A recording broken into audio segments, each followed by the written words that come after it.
Have you ever wondered if you're diversified adequately? Are you too diversified or are you not diversified enough? You know what? The answer might just surprise you. Stay tuned to this week's episode of the Retirement Income Source, where it's all about the income.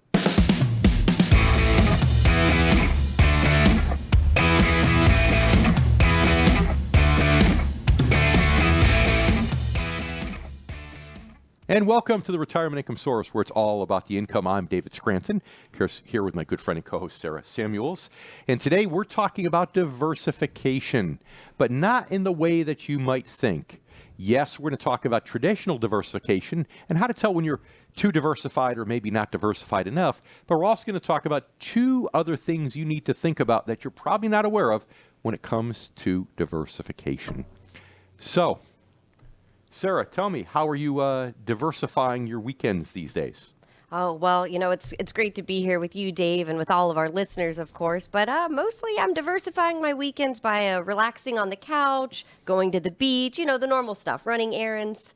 How about you? Yeah, how about recently? I know we had the Blue Angels here performing, and that was pretty cool. Did you get to see them? Did you get out to the beach to watch the show? Or? Oh yeah, well I'm actually from northern Florida, and we're the naval the naval base is actually the Mayport Naval Base. So we always have the Blue Angels come out. It's so much fun. It actually reminds me of my childhood, going to watch them and seeing those incredible tricks that they perform. It's quite something.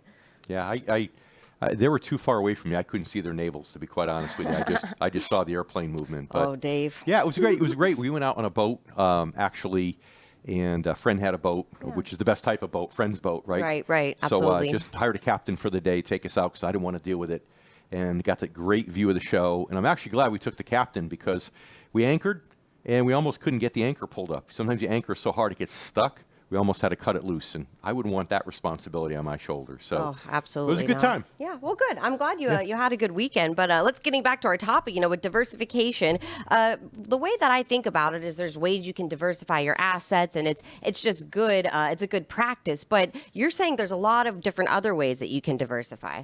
Sure, and we're going to cover some of those. We're going to cover diversifying by tax type, diversifying by income source. So those are the things we're going to hit today in today's show. But I think first maybe just to cover a little bit of, how people normally think of diversification, right? I mean, Sarah, people think of diversification, I think, first of all, stocks versus bonds. Absolutely, right? Stocks and bonds. That's right. How to determine how much is where. And we'll talk about that a little bit too.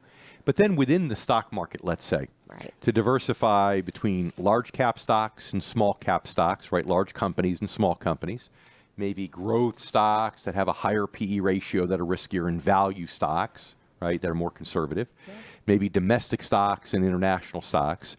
So that's the traditional method of diversification that people can talk about. Yeah. But it's also true that you can diversify too little or too much, right? If you're not diversified enough and one company goes belly up, you can really lose a lot. If you're too diversified, well, then you might as well just be in an index fund because you're not going to have a shot at beating the market. You might as well save money, save expenses, and be in an index fund. But again, we'll get a chance to talk about all that a lot more in today's show.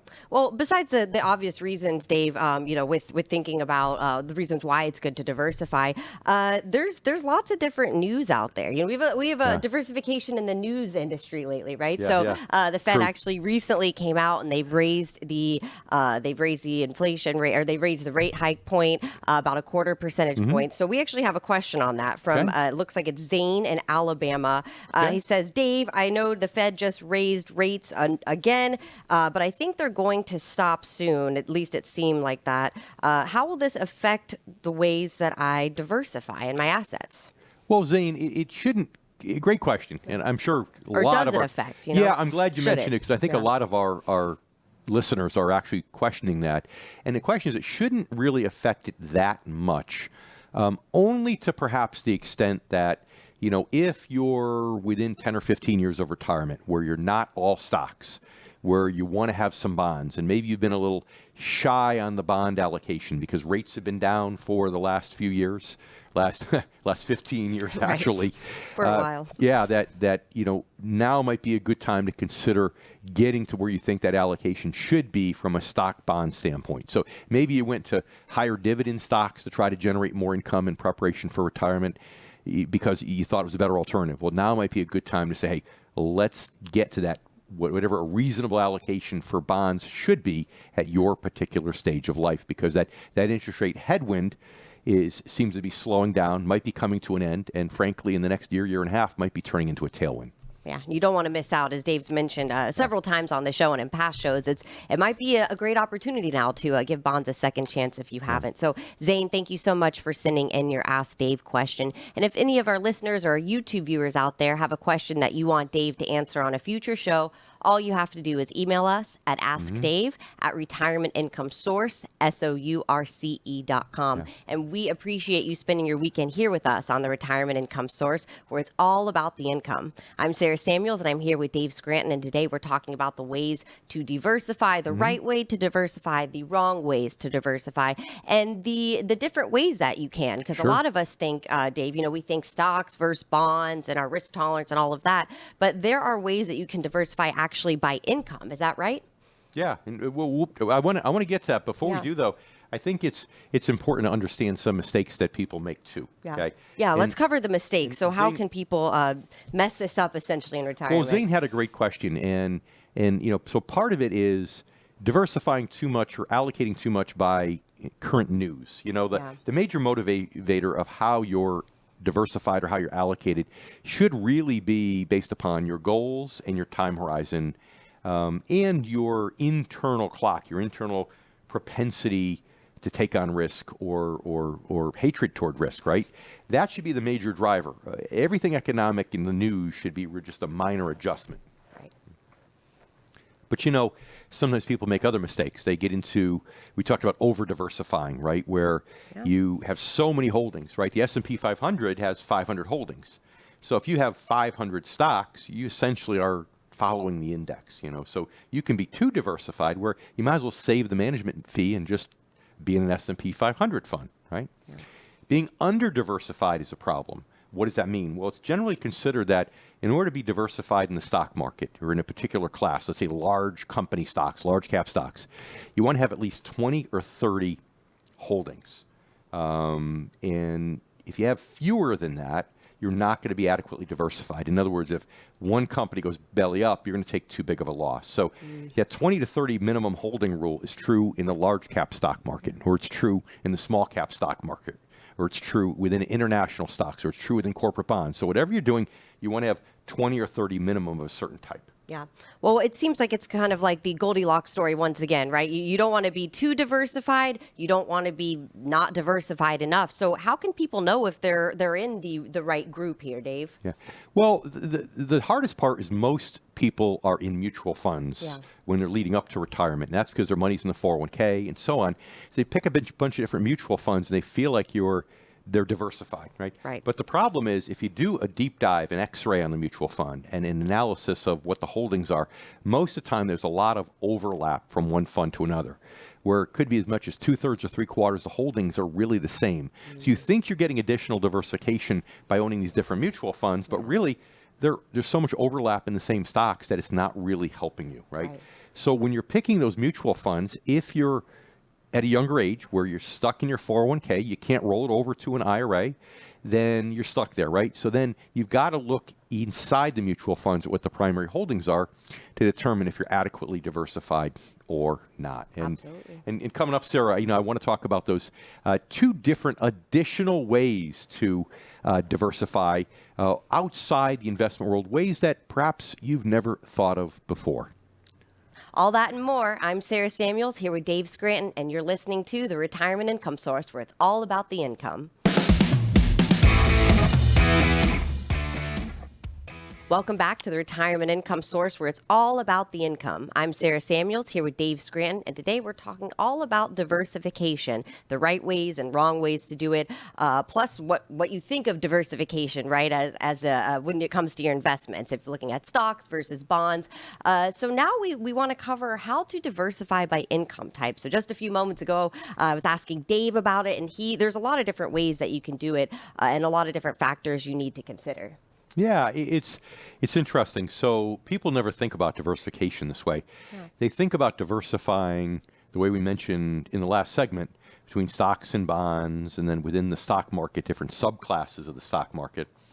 And the idea is to minimize in theory at least, by diversification, minimizing any loss that you might take on paper on your principal value of your accounts, right? It's almost like trying to minimize the risk that you're taking if you can. On your lump sum value, correct. And the reason is because you want to, again, if you have at least 20 or 30 holdings in each class or subclass, well then if one goes bust, you're still going to be okay. And then mixing together the different asset classes and subclasses is designed to create kind of sort of an alchemy whereby now hopefully your lump sum won't drop as much. Of course, you have a black swan event like the financial crisis of 2008 or a black swan event like shutting down the economy due to a pandemic, right? Right. All bets are off. But that's the idea. But when you're retired, you don't care as much about your lump sum value anymore. What you care about is the income that you're receiving. If the lump sum value goes up or down, it doesn't matter as much as long as the income is steady. So you have to think about diversifying by income, all right? So for example, when you think about Social Security, right? Okay, that's a guaranteed income source. That's an insured income source. The federal government has to fail for you not to get that benefit once you begin. Right. Or not push the debt ceiling, passing that. Or But hey, not we push- won't go there. We'll assume Congress will do the right thing and make good decisions with Yeah, Social if we Security, shut okay? down, I don't think they're going to take it away from the Social Security benefits. So that's good news. I don't want you frightening our retired listeners here, Sarah. That's not very nice. So that's one thing, right? And then you think about your pension with your company. Well, if you're with a private company and you're blessed enough to have one of those old-fashioned pension plans, defined benefit pension plans that pay you an income you can never outlive, well, those are backed by the company, but they're also backed by a fund of the government called the PBGC, a Pension Benefit Guarantee Corporation, right? So they're insured up to some dollar amount, which I believe is about $40,000, $50,000 a year of benefit. So if your pension's under that, it's covered. If your pension's above that, may not be covered. You may have to reach out and you could have some risk there if your ex-employer goes belly up. Right. But the point is, Dave, is these are all income sources that you cannot live or you won't be taken away from, guaranteed. They're what I call by contract, right? Then you have rental property, right, which is still an income source by contract because you have a lease with a tenant, right. But it's a little bit more risk by contract because it's your ex-employer. Yeah. That's right. Your ex-employer probably won't go bankrupt, hopefully, but somebody could go bankrupt Right. as an individual, lose their job, get disabled, or anything. Yep. But those are things that are by contract. But in the investment world, most of the things that you invest in are not by contract. They're either indirect contract or no contract at all, and that's where the income that you get can go away, and you need to be aware of that, and you need to plan for that. Yeah. Well, we know that mutual funds are one of those investments that there's no contract involved. So let's get into our Ask Dave question. We have Kelly from Arkansas. She says, I have mutual funds, but what category does this fall into when it comes to income diversification? Okay, well, I think I just kind of gave away the answer a little bit, but we'll let the expert Dave answer it more thoroughly. Well, is it direct contract? Is it indirect contract? Is it no contract? Well, it depends. So if you have stock funds, then there's no contract because stocks can raise dividends, but stocks can also cut dividends, right? So there's really no contract there, and you just have to realize that. It's not a bad thing because sometimes they'll raise dividends, your income could go up, but you have to realize this. Bond funds are what's called an indirect contract, which is different from an individual bond, by the way, which is a direct contract. So Kelly, stay tuned. Listen, just hang on with us for the rest of this segment, at least, because I do want to share with you in some more detail just in a moment the difference between individual bond and bond fund, because I think it's important for you to understand why an individual bond's a direct contract, kind of sort of like the Social Security, but a bond fund's an indirect contract vehicle. Yeah. It's very important to understand the difference. So, Kelly, thank you so much for sending in your question. And if anyone out there has a question that you'd like Dave to answer, maybe on a future show, all you have to do is send us a message via email. Email us at askdave@retirementincomesource.com. Thank you so much for listening to The Retirement Income Source, where it's all about the income. I'm Sarah Samuels, and I'm here with Dave Scranton, and we're talking about diversification, the different things you think of when you think about diversification diversifying your assets like stocks and bonds versus income diversification and the different ways that you should look at income, especially in retirement with the sources that are never going to go away, that are almost guaranteed versus the ones that are not guaranteed. So just a few minutes ago, we were talking about bond funds, and this is one of those things that really gets Dave's blood pressure up. So I'm hoping he can control himself. But we've gone several weeks now without you attempting to get my blood pressure up. Is that going to change now? Is that what's happening? I think it's going to change, but it's really important for our listeners and our YouTube viewers out there, I think, to understand the difference, because not all financial advisors make this clear. Yeah, no, it's a very good point, and this actually isn't a huge blood pressure item for me. Unlike when they talk about the annual inflation rate year over year versus month over month. You notice I didn't bring that up. You didn't bring it up. Thank you. So you do still care about me just a little bit at least. But reason that a lot of retirees buy individual bonds is because individual bonds have two great assurances, right? Number one, they have a fixed interest payment for the life of the bond. So Kelly, you listening to this? An individual bond has a fixed interest payment, a dollar payment for the life of the bond, providing the issuer doesn't go bankrupt, right? But also when that bond matures, you get a guaranteed repayment of the full face amount, okay? Because when you're buying a bond, you're lending money to somebody. They're paying an interest-only payment, and the principal gets repaid one time at maturity. So again, as long as there's no bankruptcies or defaults, you're secure. So if you own a government bond, you could say it's as safe as that Social Security payment or that pension plan if you're under those PBGC limits, 40, 50,000 a year. If you have a corporate bond, well, then it's more like that rental property, right? Where if the tenant goes bankrupt, you might lose your income. And in this case, if the corporation goes bankrupt, in case of a corporate bond, you can still lose your income, right? But beside that, as long as you do your credit analysis well, you're in a good spot. Here's the problem with bond funds. With bond funds, those two guarantees that attract retirees to bonds, they're completely off the table. They do not exist. Because in a bond fund, interest rates go up and down, they change. And with a bond fund, Sarah, there is no maturity date at which the principal is paid back. So bond funds, and most people don't know this, Kelly, bond funds are actually a riskier way to invest in bonds. Why? Because when you own a bond fund, you don't own the bonds, you own the stock of a company that owns bonds. Okay, let me say that one more time. When you own a bond fund, you own the stock of a company that owns bonds. So Sarah, it kind of reminds me of real estate investment trusts versus having your own rental property in many ways. Yeah. It sounds very similar, Dave. But why don't most advisors invest in bonds then, if these bond funds carry so much risk for the person investing? Well, that's a great question, and the answer is it's much harder to invest for income than it is to invest for growth, contrary to popular belief, and that's true in the bond market. So to really be a bond specialist with bonds or bond-like instruments like preferreds, there's several things that are true. Number one, you've got to really be able to do good credit analysis on these companies. So you have to have a skill that most financial advisors really aren't taught. Then you've got to have the resources. So you have to buy into research and Bloomberg terminals. So you have to spend a few thousand a month on these types of things. Yeah. Then you've got to have the time to do the research. And then to make it even worse, when you buy bonds, Sarah, as you know, you don't just go to your clearinghouse, Fidelity or Schwab, and push a button and buy the bonds. Bonds are actually negotiated. So you actually have to negotiate between a bid and an ask price. Just if you're buying a piece of real estate, through a real estate agent, you have to negotiate it.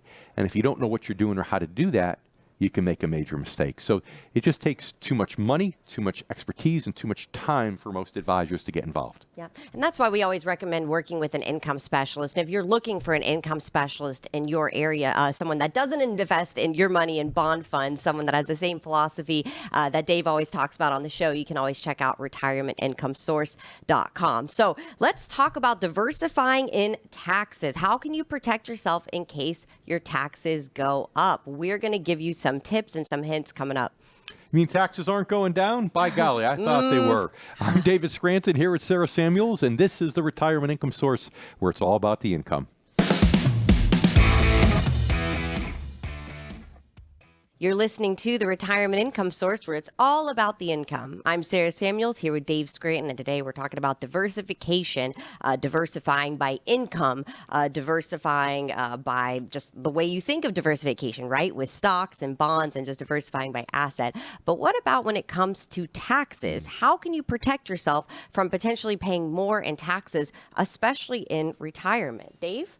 Yeah, and this is an important topic because a lot of you have tax preparers and CPAs, but you have to understand that, most of the time they're more reactive in nature, right? And they're sitting with you in February, March, hopefully not April 14th, right? And they're trying to get the tax return done to report for last year, which means they don't have a lot of time to help you proactively plan how to save taxes in the future, let alone over the rest of your life, right? So that's what this part of the conversation is about. And this is where a good retirement income specialist comes in. Again, a retirement planner is designed to get you to retirement. Even that person may not be the best one to do this, but an income specialist is one to get you through retirement. So what are the different types of How can you tax protect accounts? yourself, Dave? Right. Like what are the what are the differentiation and the different types of taxes out there? Well, the first type is just a regular taxable account. In other words, a regular account that's a brokerage account or a savings account that you pay tax on the interest from year to year and not the principal, okay? Those accounts are good if you're expecting a lump sum purchase, okay? So if you say, I'm buying a second home at some point, or I'm going to cash some money out to pay for college tuition for children, or whatever it might be, okay? Those accounts are good because, again, it's money that's liquid. You pay taxes, you go along on most of it. Yeah, there might be some capital gains tax after the fact, but that's at a much lower rate. Okay. Then you have your tax deferred accounts. And these can be the trickiest, and frankly, this is where you can have a huge tax time bomb. These are your IRAs, traditional IRAs, your 401ks, your 403bs if you're a teacher, healthcare worker, maybe your 457 deferred comp plans if you work for a government or municipality, right? These are things that you put pre-tax money in. It all grew tax deferred, so in most cases you haven't paid a dime of taxes on it. So now when you pull it out, it's 100% taxable, right? So if you're cashing that out to buy a house, you're giving away a big chunk of the government. Right. So Uncle Sam needs his check at that point. that's right. The Pied Piper, right? That's right. And those are the biggest issue because with those accounts, think about it. If you have $1 million in those accounts and you're thinking you're paying a 30% tax bracket, that means $700,000 is yours and $300,000 belongs to the IRS. Well, if Congress, in all their genius, decides to raise taxes by 10% from 30 to 40, instantaneously, bam, with a snap of a finger, their 300,000 went up to 400, and your share of 700 went down to 600. They've just usurped $100,000 of your money. Right. So that's where that tax time bomb can come in with those tax deferred accounts. So you got taxable accounts, brokerage, savings, and everything. You pay tax on the interest as you go along. Tax deferred accounts like 401k and IRA like instruments. And then you have tax-free accounts. Tax-free accounts are the Roth IRAs where you pay taxes on the money going in, but they grew tax-free and you could withdraw all the money tax-free down the road. Tax-free accounts might also be a 529 college tuition plan, right? So either you get a tax benefit on the beginning and you pay more taxes on the way out, or you pay taxes on the way in and you get a break on the way out. The key is to be diversified. Right. And the key is also to educate yourself so you understand, because there's a lot of misconceptions, I think, when it comes to taxes, especially in retirement. And a lot of people think somehow they're earning less, right? In retirement, they don't have a job, so somehow they're going to pay less in taxes. And Martin from California, our next Ask Dave question, Martin might actually be in this boat, Dave, because he says, I'll be in a lower tax bracket when I retire, but how is that going to affect me? Okay, Martin, great question. But come on, man, you live in California. I mean, you really think taxes are going down in California? Think about that. The state taxes might be up to 20% by the time you retire, Martin.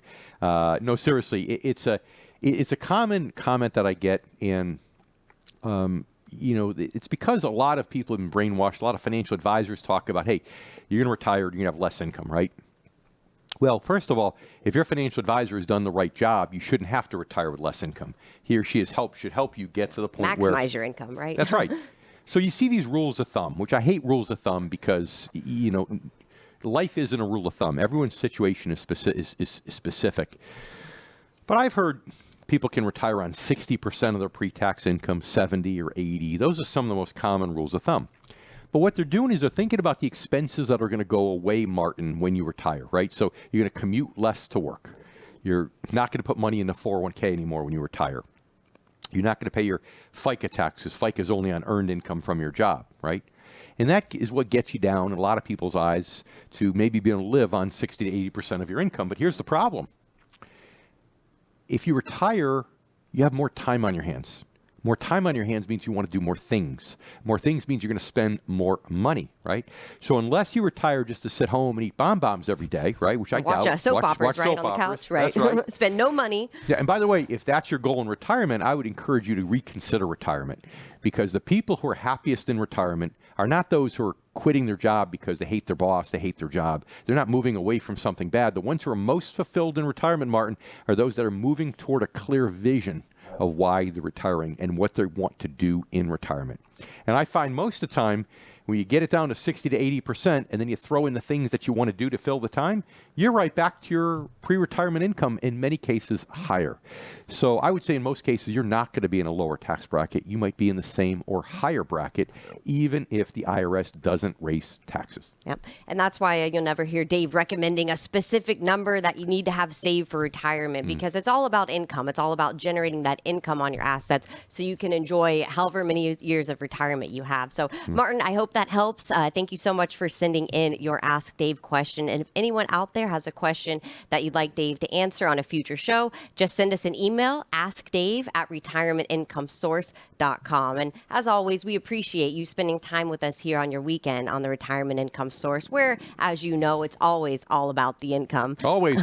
I'm Sarah Samuels, and I'm here with Dave Scranton, and we're covering diversification and the many different ways that you can diversify, whether it comes to your portfolio with stocks and bonds, the ways you can diversify your income and sources of income that will never go away, right? Like pensions and Social Security, and then ways you can diversify in your taxes to protect yourself against Congress potentially raising taxes in the future, which, as Dave joked, they're never going down, right? It's always seems to be going up or staying the same. So, Dave, how can people consider their taxes when it comes to those income sources I mentioned that never go away, right? Things like Social Security or a pension, that's going to affect their taxes in retirement.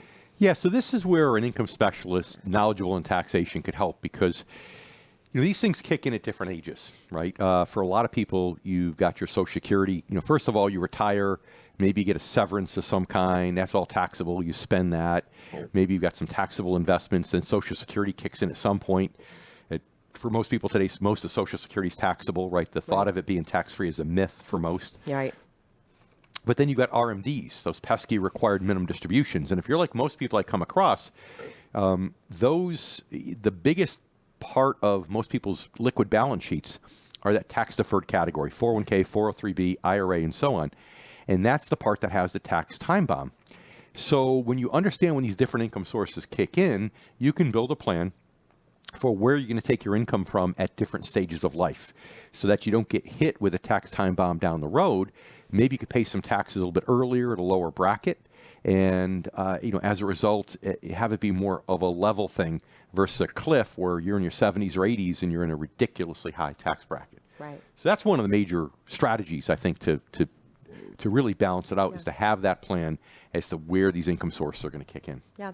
And Dave, you kind of touched on this too, that retirement should be about moving towards something, not moving away from a bad job or a boss you don't like. So it seems like really you've got to meet with the people. It cannot be a cookie cutter sort of thing. It has to be a customized portfolio where you understand the goals too that this person has, right? When they retire, that's going to help you as the income specialist figure out how much money they're going to need income in retirement, and to make sure that that's not going to really drop them a huge tax bill. And it's got to be customized too from a tax perspective, because sometimes people are lopsided, sometimes they're not. If they're lopsided, sometimes we look at, okay, how do we do some Roth conversions, right? How do we pay a little bit more taxes now to get some in that tax-free bucket? So now you've got different based on different years, we have different amounts of income, and therefore in different brackets, you can decide to take more from one bucket and less from another, and maybe switch it up in subsequent years. So that's all part of that same customization. Well, besides diversifying your taxes or diversifying your income streams, a lot of pre-retirees and retirees out there, they try to diversify by financial advisors. So Dave's going to explain. Yeah, absolutely. For good or bad, they do. So stay tuned. I'm David Scranton here with Sarah Samuels, and this is the Retirement Income Source, where it's all about the income.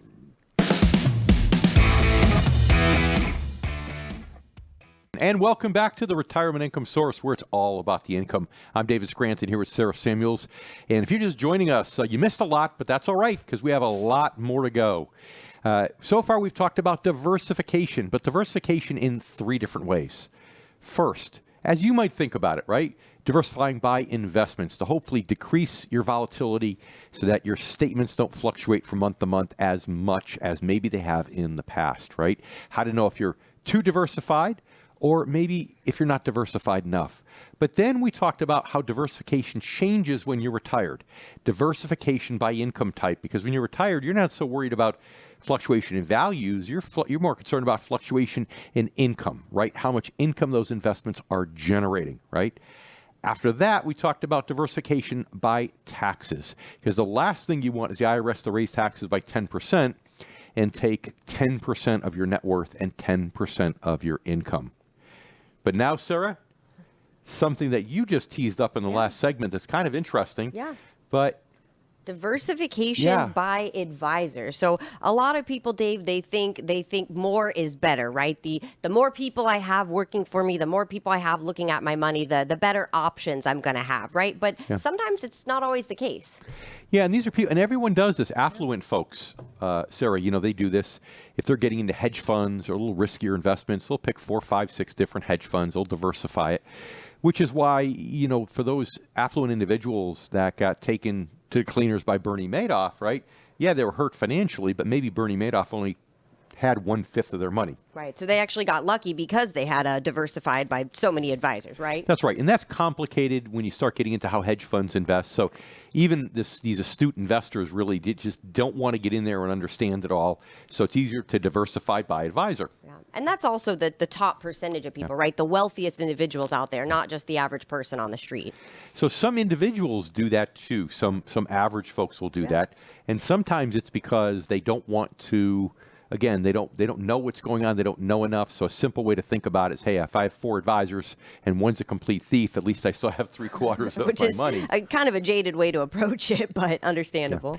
Yeah. And it's okay, providing they do different things. But the problem is there's only so many different things out there. So in my mind, really the most that ever makes sense to have under circumstances that I would typically see is maybe 2. Okay, so for example, if you have one that specializes in stocks, or growth, and one that specializes in income, maybe high dividend stocks or bonds and bond-like instruments, that could be a reason. Because we said earlier in the show, Sarah, those are 2 totally different areas of specialty, and it very much could make sense to have one that specializes in each one. But make sure if you have several advisors that they do specialize in different things. Make sure you're getting other areas of expertise. Right. And more importantly, make sure they're coordinating, because the number one thing that you lose, that you give up when you have more than one advisor, is coordination. Those advisors should be talking to each other. I know they're competitors, right? But it doesn't matter. They should be working for your best interest. So either you need to be financially astute enough with investments to coordinate what they're doing together and to really understand that one side's talking to another. There's no conflicts of interest. But if not, then you have to have them talking with each other. So it's very much why when you go to a doctor and the doctor is ready to prescribe something, he wants to know what medications you're on from another doctor, right? What procedures you've had from another doctor, because that may affect what he recommends or she recommends. And the same is true in the financial services field. Yeah, well, without any coordination and you have too many cooks in the kitchen, it can spoil the stew, as the saying goes. But Dave, what if you have the opposite problem? Now, what if you have one person that you've been with, almost your entire working career? That's what Tyler out in Connecticut is dealing with. And he sent in a question. He says, I've worked with the same financial advisor for the last 30 years, and I'm approaching retirement. I'm a really loyal person, so I'm torn as to what I should do here. Well, Tyler, you can imagine as a business person, I, as well as anybody else, appreciates the loyalty because at the end of the day, that's just a wonderful quality in a human being. But you have to realize that it's normal in life to outgrow certain specialists, right? You went to college, either you paid for it, your parents paid for it, you learned what you needed to know from your college professors. You didn't pay them the rest of your life, right? You moved on. Maybe you went to graduate school and you paid another set of folks, okay? So that's true, very true in that field. It's true also in medicine, right? I'm sure at one point in your life you had a pediatrician. And then you went to your primary care doctor. And if you live well into your 80s, you might end up with a gerontologist. Somebody specializes in older folks. So you do outgrow a particular advisor. And see, the problem here, Tyler, is that most of the time, the advisor that had the specialty needed to get you through your accumulation years, to get you to retirement, is different from the advisor that gets you through retirement. So as much as you're a loyal person, you can't put loyalty to the advisor ahead of loyalty to you and your family, Tyler. Yeah. Well, I think that's great advice, Tyler, and I hope that helped answer your question. And like Dave said, sometimes you outgrow different things in life, and it's good to make the right choices, of course, for you and your family. So if anyone out there has a question that you want Dave to answer or you want us to cover on a future show, all you have to do is send us an email at askdave@retirementincomesource.com. And thank you for spending your weekend here with us. It's been amazing having you here once again on the Retirement Income Source, where it's always all about the income. I'm Sarah Samuels, and I'm here with Dave Scranton, and we're talking about diversification and the different ways that you can think of diversification, right? Diversification in your portfolio, diversification in income, the different streams of income coming in, and whether they're a guaranteed form of income or maybe it's not so guaranteed, versus taxes, how you can protect yourself now by diversifying your taxes. And we just talked about how some people choose to diversify with advisors, whether they're very affluent people that maybe do hedge fund investing versus the average investor that wants to have different people working on their assets. And Dave recommended working with two people, but ultimately maximum, two people maximum. But the most important thing is they must communicate with each other, or you must be driving the bus here, right, Dave, right. And have the financial knowledge to understand. That's right. And it's important. Driving the bus, not under the bus, right? Which is what happens often if people don't communicate and coordinate with each other. Yeah. So, it's funny, Tyler's question about switching advisors. The point is that advisors are used to people making a change when they get into a different period of life, just like that pediatrician is used to people eventually graduating and moving on to a primary care doctor. And, I even say what I said is true. You have to think about where's your primary loyalty, to your advisor or to your family, right? And I think we know the answer to that. Right. And when it gets really tough is when the advisor is the family, right? That's the tough one. Oh boy, yeah, well, that's a whole nother can of worms. I'm assuming Tyler's not in that situation, but you have to think about it because your advisor, a lot of times your advisor that got you to retirement might be able to take, let's say, $1 million account because it's a round number, and might get you to generate $30,000 of income after fees, right? If they do the best job that they can as an accumulation expert. But if you go to an income expert, you might be able to get $50,000 or $55,000 of income after fees. Okay. So I sometimes say it facetiously, but let's say your advisor was charging you a 1% fee. You'd be better off switching from an accumulation advisor to an income advisor, getting the extra $25,000 of income. You could still pay the old advisor, if you love him that much, $10,000, right? The fee that he was getting, and you're still $15,000 a year ahead. And sometimes when I explain this to people, Sarah, they really understand that, hey, it's not that I'm being disloyal. It's that I'm in a different phase of my life, and I really need to make a change, because if I don't, I'm putting the advisor ahead of my family. Right. And it can be very difficult, I think, to pick the right advisor. And there's a lot of education or re-education that income specialists have to do to kind of make sure that retirees understand why they need to change their asset allocation, why they maybe need to change their philosophy about retiring. So, Dave, I think we need to do a whole show on how to choose the right financial advisor, or really the right income specialist, because there are so many misconceptions out there about it. Sarah, we've done that in the past, but it's been a while. So I think we might be at a good time to look at that again, especially with the differences we see right now in terms of the economy and where things are going and interest rates and everything. So I love your idea. Let's do it. Let's do it next week. All right. Well, Agreed? hopefully, agreed. Well, All right. we hope that you join us again next week, and that's what we'll cover. We'll give you all the tips you need to know for to how to know if you're working with the right advisor now, and how to find an income specialist. Plus, Dave will provide us his questions that he always reiterates, the questions you need to ask your current advisor to see if he is an income specialist. So we'll cover that next week.